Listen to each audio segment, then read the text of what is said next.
Hi friends, आज हम बात करेंगे कि आखिरकार की ये जो अल्फा जेन है बहुत खतरनाक हो रहे हैं।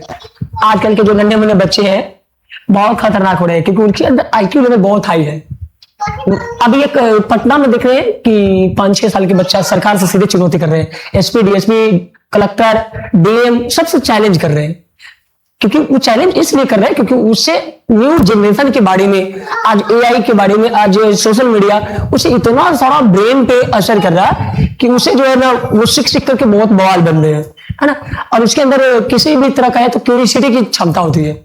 अगर बच्चों को कहते हैं कि प्राकृतिक चीजों को डेवलप करना होगा, अब प्राकृतिक चीज कैसे डेवलप होंगे? देखो, कहते नहीं बच्चों को समझाकर उसे खराब भी बनाया जा सकता है और अच्छा भी बनाया जा सकता है। अभी हम देखे थे महाराष्ट्र के एक लड़का ने क्या किया, लगभग जो है 18-19 साल का लड़का अपने माता पिता को आईफोन के चक्कर में धकेल दिया और अपने अपने साथ 3 लोगों को ले गया। मतलब खुद मरा, मम्मी और पापा भी उनके मर गए क्योंकि वो आजकल के जो देन है ना। कहते नहीं बच्चों को फोन देना चाहिए लेकिन अब इतना नहीं दे दीजिए कि बच्चा आवश्यकता से ज्यादा बर्बाद भी हो जाए।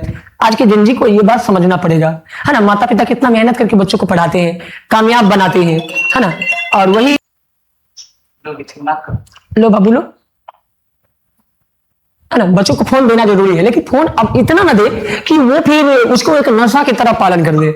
अभी क्या है कि जो महाराष्ट्र की घटना हुई और उसमें क्या हुआ कि उसकी मम्मी अपनी गहना निकाल कर दे रही थी कि बेटे तू ले, और वो जो है ईएमआई चुकाना था, है ना, आईफोन का ईएमआई, उसके लिए वो गहना बेच के दे। लेकिन बच्चा क्या करा कि हमें आईफोन गहना बेचकर मत दो, तुम जहां से लाओ पैसे लाओ। अब बताओ कि एक माता पिता क्या कर सकते हैं?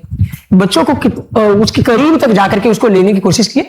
अंत में लड़का जो है माना नहीं और वो किनारे पे खड़ा रहा और उसके पिताजी गए कि वहां से लाएंगे समझा बुझा कर, लेकिन वो ऐसा झोंक मारा कि बस वो खुद मरा तो मरा और माता पिता सहित 3 लोगों की मौत हो गई।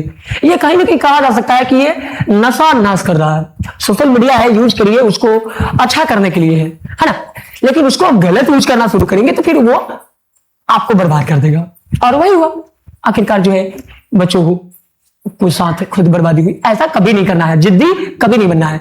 मम्मी पापा, अब मान लो कि 18 साल बच्चों को तैयार करने में न जाने माता पिता कितना मेहनत करके पढ़ाई लिखाए होंगे, लेकिन उनके सभी मेहनत पर पानी फेर दिया।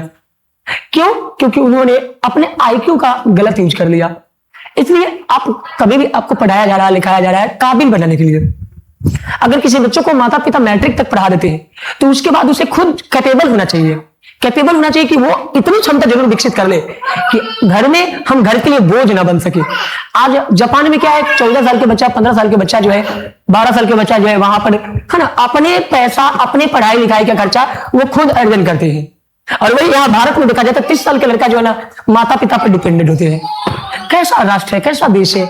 हम देश को चाहते हैं महान बनाए, हम विश्व का गुरु बने, कैसे बनेंगे जहां 14 साल के? सोच समझ सकते हैं कि जो बिहार की आबादी के बराबर है, अभी जो है ना पाकिस्तान, मलेशिया को बिहार अकेला जो है ना चुनौती देते हुए उसकी पॉपुलेशन को पार कर रहा है बिहार।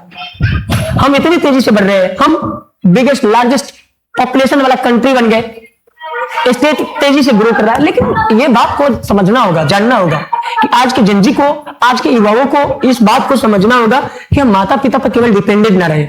हमें चाहिए कि अगर मैट्रिक इंटर कर जाए तो हमें अपनी खर्च खुद उठाना है। हम इतना पैसा जरूर अर्जन कर लें जिससे अपनी खर्चा कम से कम चला सके। और इतना भी अगर नहीं कर सकते तो वो पढ़ाई नहीं कर रहे, वो बर्बाद कर रहे, 30 साल बर्बाद करके और उसके बाद वो जॉब करेंगे। क्या है? ऐसा पॉसिबल नहीं है, वो कारगर हो ही नहीं सकते। तो आज के युवा को पढ़ाई के साथ कुछ ना कुछ ज्ञान कौशल, ऐसा हुनर रखना है जिससे अपनी प्रतिपाल कर सके, माता पिता के लिए बोझ ना बन सके। शौक पालना है लेकिन अपनी कमाई से, अपनी मेहनत से, ना कि माता पिता की कमाई से। ये कभी भी माता पिता की कमाई से अगर ख्वाहिश पूरा कर रहे हैं, शौक पूरा कर रहे हैं तो ये बहुत बड़ा गलत है। ये राष्ट्र के लिए खतरा है, परिवार के लिए खतरा है, और वही खतरा आज के जिंदगी कर रहे हैं।